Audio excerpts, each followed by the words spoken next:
Hello, welcome to Hanging with Hexwave, I guess. This is the Analog Heat+FX. You probably already know that because you clicked on this video. This is the syntax. The video isn't about this, but it couldn't be done without it, because this doesn't make sound by itself. This is a dynamic sound processor, as you're probably aware. And it is the third analog heat in the line. This one adds the FX, whereas the heat and the filter and stuff are the same as the previous models as far as I'm aware. This is my first foray into the analog heat, and I'm very happy with it. I've always wanted to jump on board, so I saw this one, and with the added effects, I knew it would really fit into my style, so here we are. And I find the syntax really works well with it. It has a lot of like really kind of dirty, grungy sounds that get amplified a lot by this. It's really nice. Yeah, so this video, I don't really know how long it's going to be, probably pretty long, and I'm just going to kind of ramble. I have some notes, but it's going to be pretty disjointed. If you want a organized tutorial, this is not your channel, but we usually find some fun things along the way, and hopefully you'll learn some things. And if you're looking into the device, maybe it'll push you over the edge, or maybe it'll push you away. Hopefully not. But anyways, I'm not here to convince anyone or anything. I love the thing, and I love playing with it. And yeah. Anyways, I think like this device can be used for a lot of types of music, like probably most types, sure, if you find the right settings. But I know it's really, from my experiments, and I've had it less than a week, but from my experiments, it's very good with like really filthy, dirty sound and electronic like I like to make. And so, I mean, my demo will be more in line with that. Okay, so yeah, this is not a tutorial, but I will be going through things in a kind of tutorial-y type way. I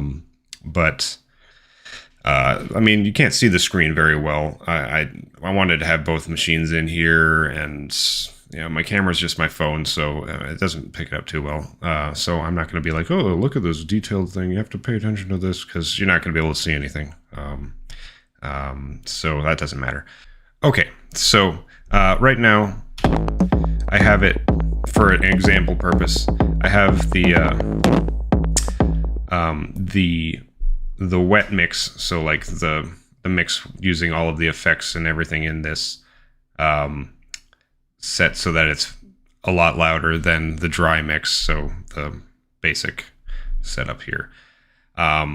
Just so that you can show kind of like the way you can think to approach this. So with it playing, the mix goes between the dry and the wet. You can see when it gets higher that it gets a lot louder. So you want to kind of lower the level and the drive. You can lower lots of things, like even like the equalizer will change it, and like the filter and the compressor. So based on your sound, you just kind of want to like get it to the point where it's about the same level, both wet and dry, so that you're not getting like a blast when you go either direction.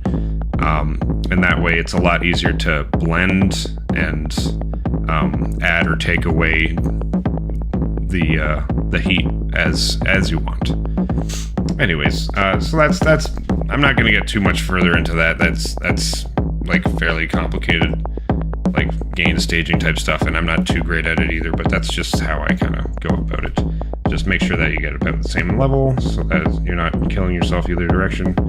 And your output also here, it'll show if it's too loud with the exclamation points. Yeah, anyways. So I'm just going to load up my preset here. So it's in D. It's in D? No, it's in B. Okay, it's in B. It's called Pineapple or something. I'm going to quickly go through the different characters here. So, clean boost, saturation. I'll turn off this sub kick here. show a little more of the character. Enhance. Mid-drive. Mid-drive is really good for like acid sounds, I found.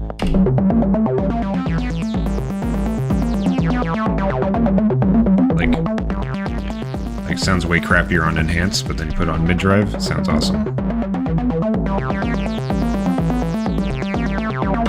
Anyways. Rough crunch. I like that one a lot.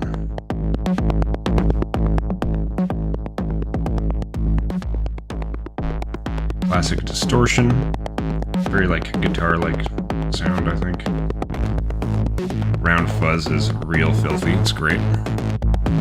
High gain. That's the one I really like for this preset. Yeah. For this preset, I got quite a bit of things going on here because I wanted to use this as kind of a way to show off everything.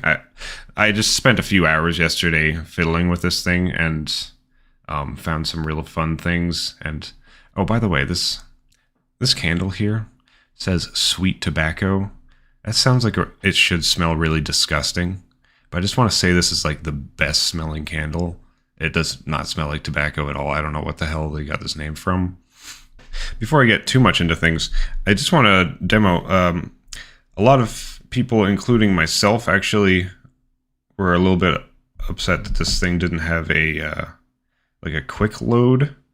And maybe some people already know this because it's probably like that in the other heats, but it actually does have like a quick load. Like in the other ones, like hit function no to reload pattern if you mess everything up. But you can do that with this too. Like, I'll just mess things up a lot.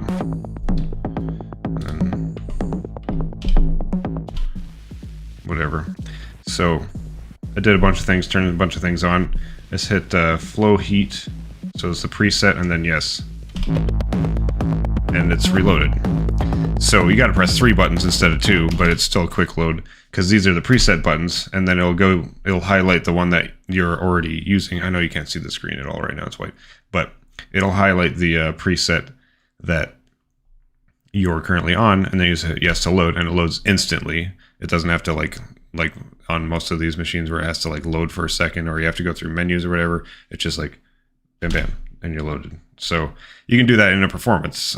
So if you want to mess with things a lot for a performance thing, you can quick load as long as you have it saved. And to save, you just hold it for a few seconds and then until it's flashing, and then hit yes. Yeah, so that's cool. Oh yeah, and as far as the knob settings here, I just want to quickly go. There's 2 options for knob mode: jump and catch. I prefer jump, at least currently, because then I know if I quick load something and the knobs are in the wrong position, I don't have to like struggle to find where the point is, because catch will be like you have to turn the knob until you get to where it is, and then it catches it, and then you're in control. Otherwise, it doesn't do anything until you find the right spot.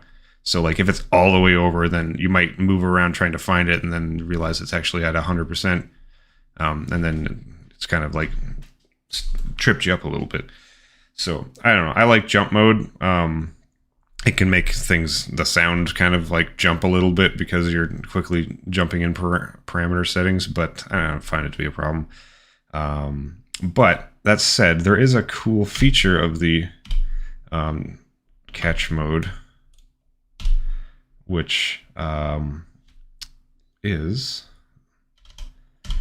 that I just realized you're not gonna be able to see with the screen, but basically if you're looking for the spot, there will be a little icon up here that has a little arrow either pointing this way or that way, and it'll basically tell you what direction you have to turn the knob to find the catch point. So that's actually a cool thing, at least. I mean, I still prefer not to use it, but it's cool. All right, so I just want to show quickly the setting that I got here. I don't know if you notice, if you're listening on stereo, you'll notice that it's kind of panning around. I have this set with two LFOs actually. Slowly, one LFO is slowly panning the filter frequency, and it's just like slowly moving that back and forth. And the other one is panning the filter frequency, which actually like splits, has I think it's two filters that like kind of they'll pan in different directions. I don't know, it makes a pretty cool panning sound as long as it's not too crazy. But yeah, I like that. You can actually notice it more on some of the other settings like this one.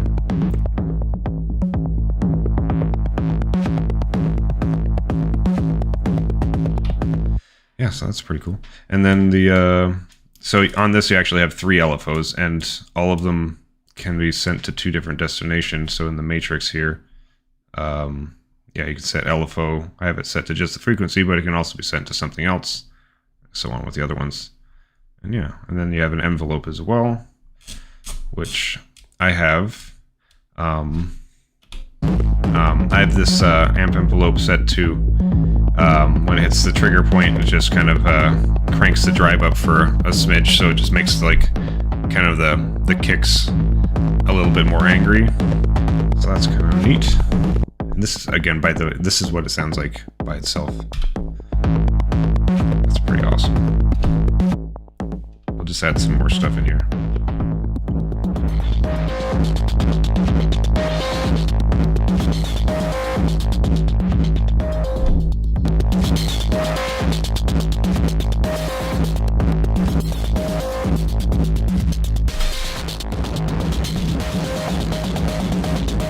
Yeah.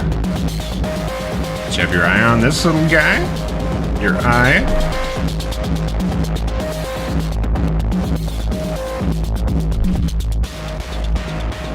This is a Old Blood Noise Endeavors slider, just a cheap thing, but it's pretty awesome. I mean, well, it has one function. It works.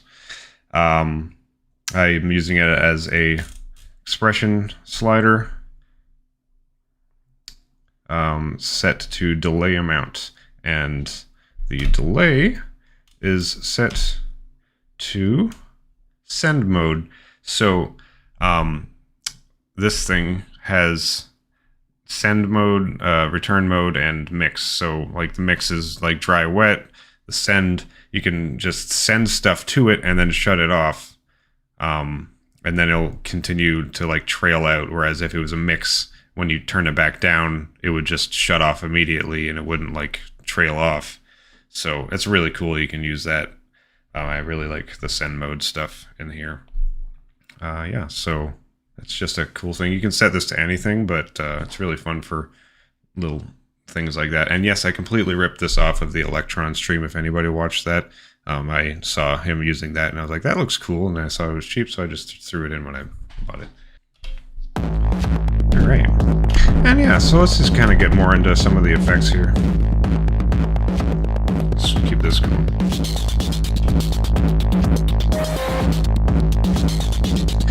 So let's get into the bass focus here. So the bass focus, they advertise as being for, let's calm this down a little bit. Let's just get to clean boost. So it's less terrible.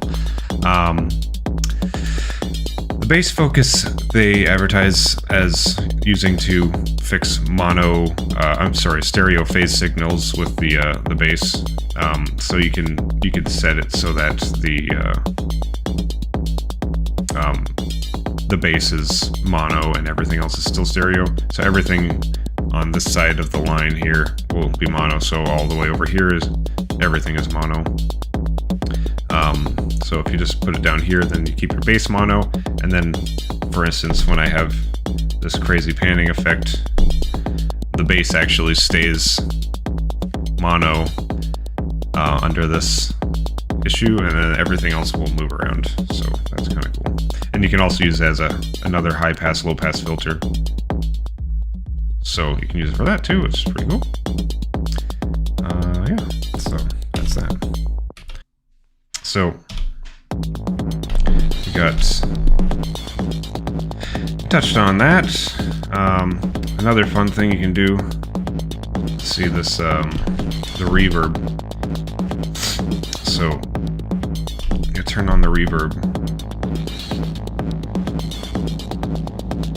So we have just a very light amount sent. Turn it off entirely and it eventually would fade off. Except it's set to infinite. So turn that down a bit and then it'll fade off. But yeah, you can just put on a little bit of it and then you'll have just kind of like a light reverby bass. Like you can hear it kind of in the background, just like You can turn that up as much as you want.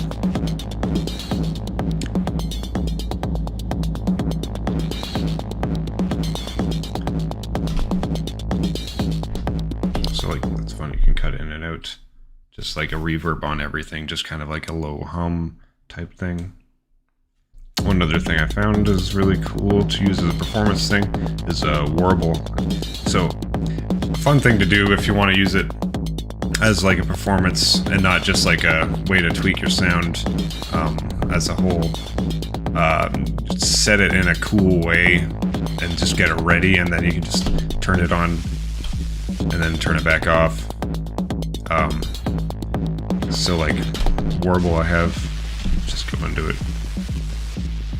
I have this bass width filter, so it's only, it's really bassy, but you can also turn that up. And that right there brings me to another point. So the Warble has a noise level on it, so you can just like add noise, you know, like a kind of lo-fi type thing.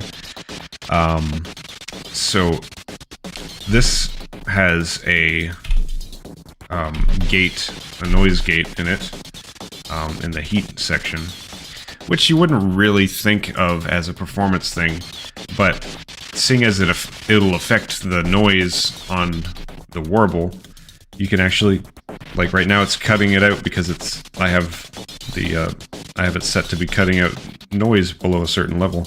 So if I tweak this,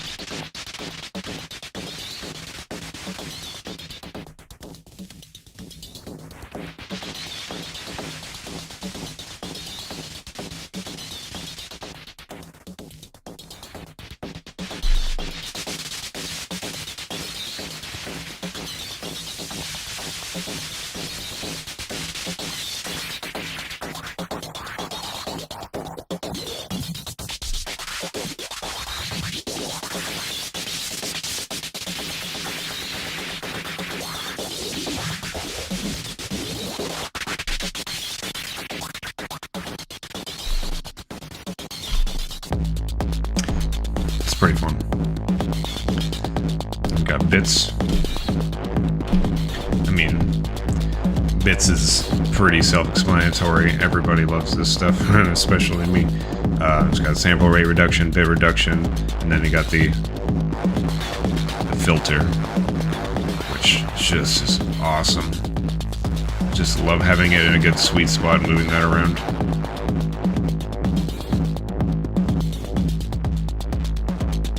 Get more wet.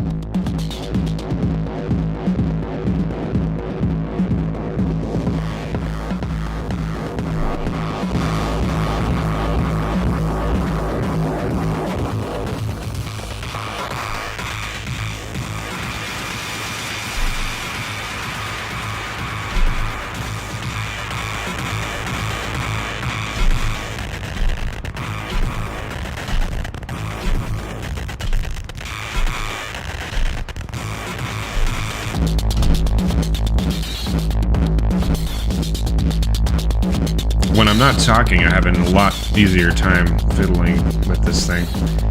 Last thing I haven't gone over is chorus.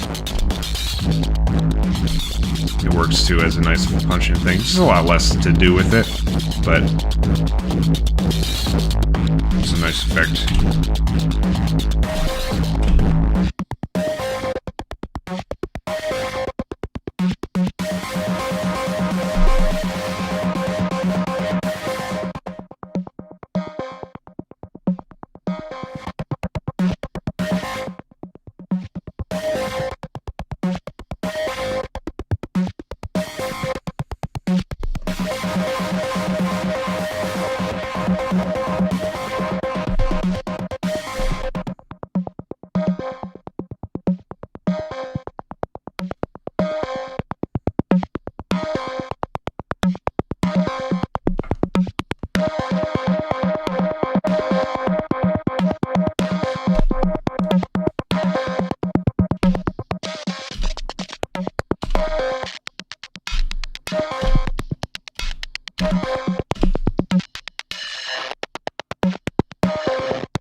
Anyways, yeah, I guess I won't ramble too much more on this.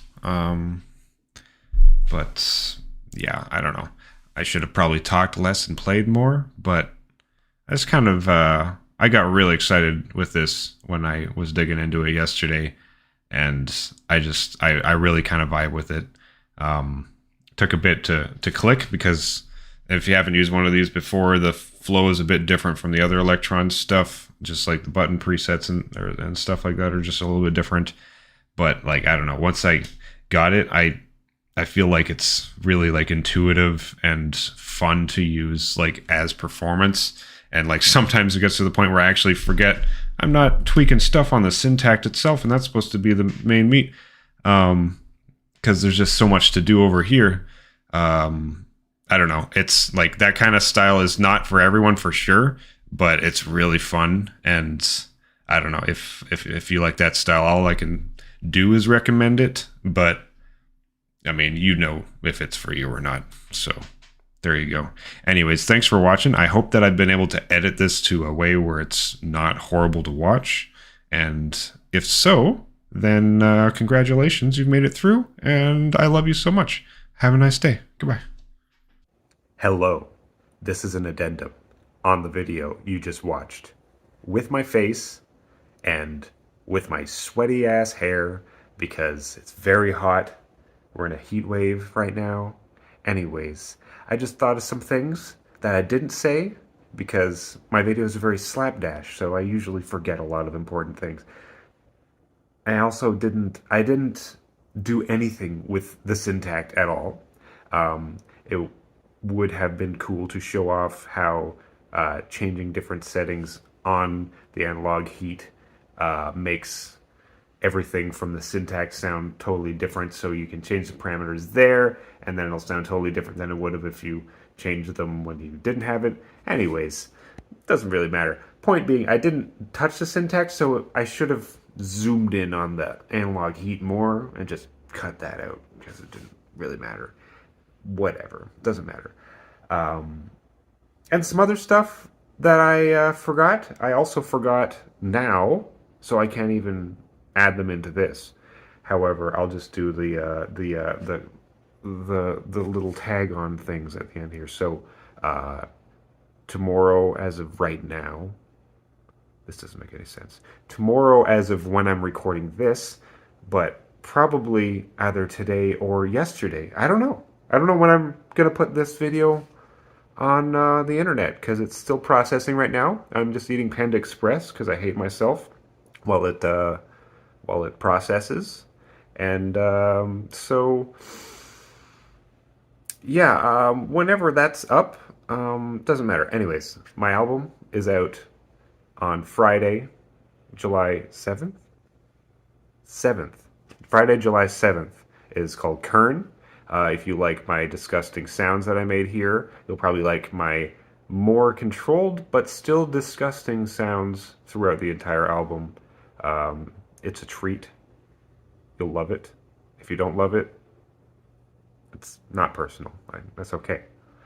But yeah, and besides that, I also do a monthly podcast. The most recent episode just came out last Saturday.